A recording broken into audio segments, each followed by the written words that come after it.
Hello, Adam Coates here. I'm a recent graduate of the Southern Cross University Regenerative Agricultural Specialisation, and today I'm here on Bunyala country. Bunyala, welcome, and Bungawan, thank you to all the traditional owners of this land. Today I'm here in Banyula, a 900-acre farm in the Clunes region of northern New South Wales, and today I'm going to be talking to Matt and Shae, the managers here of this very diverse operation, and all the regenerative agricultural practices they've been incorporating. So Shae, we're here on Bunyala country. Maybe you could share with us a little bit about the history of this area.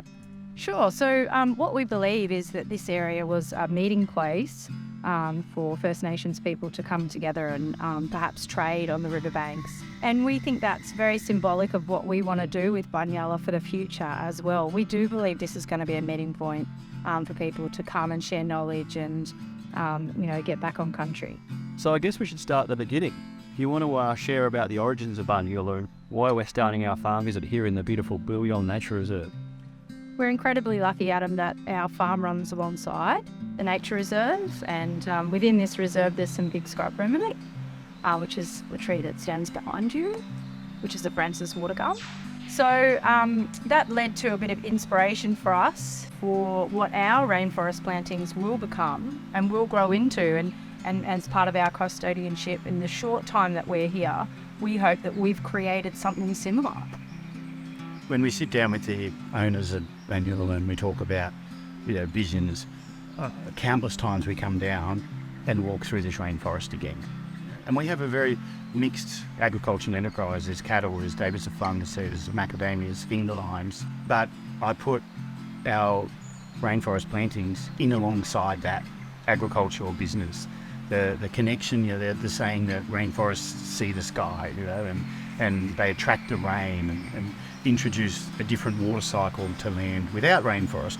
And we truly believe in those principles. And so by being able to expand this remnant onto our land, our agricultural enterprise is increased, our social responsibilities are increased, and hopefully the environment as a whole around here is enhanced.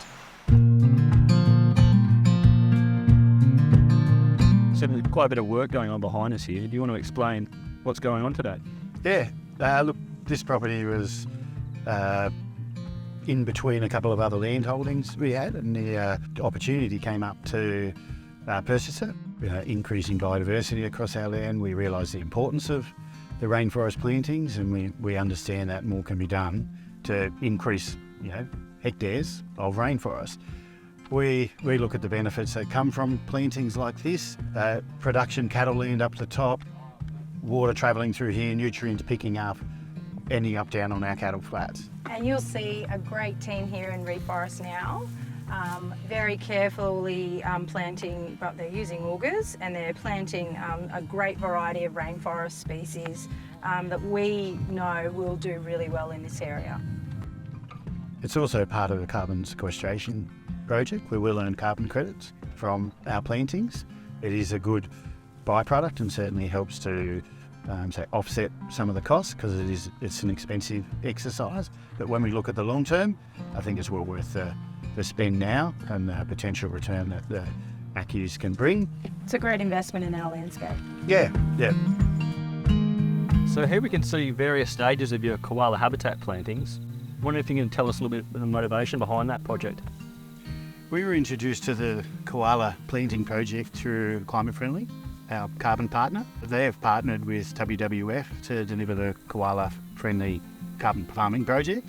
So it wasn't in our original plan, but as soon as it was introduced to us, we immediately thought of this area in particular. It's a less productive area of our farm, it's been harder to maintain, and it connects with neighbours who've already got koala habitat, and we already know there's koalas in this area. So this project is pretty much in the ground now, 3 years of maintenance, which is provided by WWF. We are a 100-year permanence project though. It'd be interesting to see the place in 100 years' time and just see all that going on for a future generation.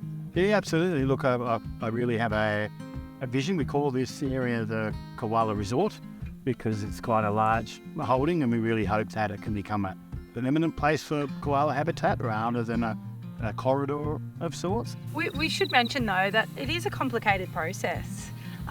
Matt's an accountant, and it took a lot of I guess, investigation, and there's a lot of information out there, and dealing with a company like Climate Friendly absolutely made the process somewhat easier. So here we are down on the Wilson River flats. So maybe do you want to tell us a little bit about the grazing operation you've got going on down here?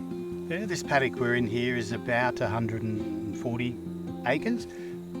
Currently it's only fenced into one paddock, but we've just finished all the fencing along the riparian area, and it's about erosion protection, but also allowing us to cut this paddock up with electric for when we move and progress our rotational grazing. So how many head are you running out there? Across the whole farm we have 250 breeders plus replacements. When we purchased this farm, it was set stocked with similar numbers of cattle.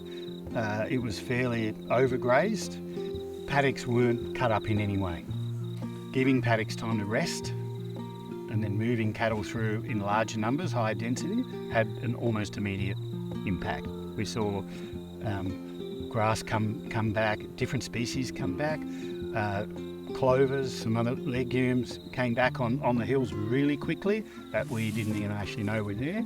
Previous owner had sowed some species in here, and that really got a chance to flourish and seed again. Yeah, it's great to see those high successional species coming through. So you've explained a lot of the benefits there, but I guess there's been a lot of challenges along the way as well. I mean, you went through the floods the last year.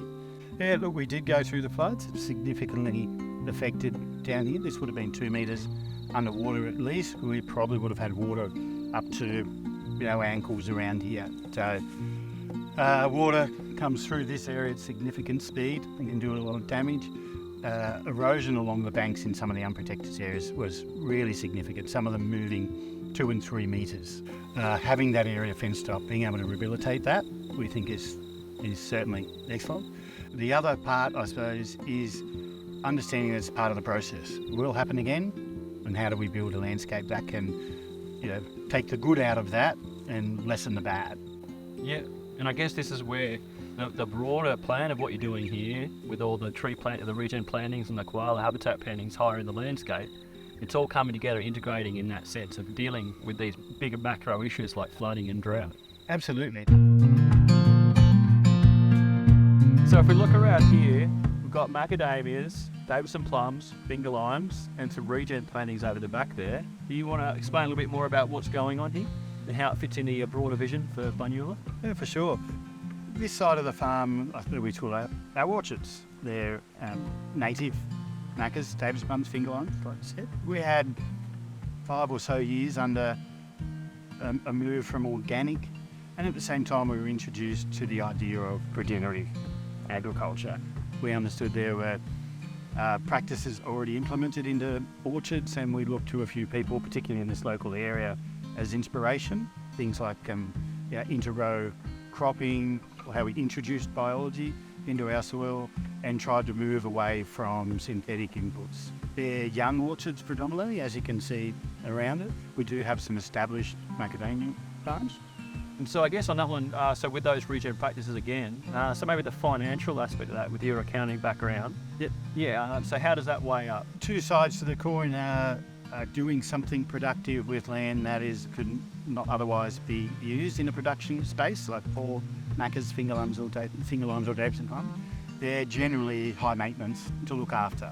If we can convert that landscape into something that can be sustainable and look after itself, that takes a lot of cost off our books. Just trying to get diversity first, understanding what responds and what doesn't. I think that's just the reality around, man. What I've learned at the degree at Southern Cross Uni and the research that they do there, as much as we can do this background work to try and find true things, there's always going to be a process of trial and error and just finding things that work best in your specific context. Absolutely. We talk as a group and we try to talk to other people doing similar things, and the university having the course, bringing that knowledge into the mainstream and the learnings, giving farmers all around them an opportunity to access consultants and stuff. We can really start advising on these things. And if we want to see native bush foods on the menu and on every Australian table, we're going to need a good supply of them. There's some really innovative farmers and producers that are doing great things with the products, and the health benefits outweigh so many other products on the market.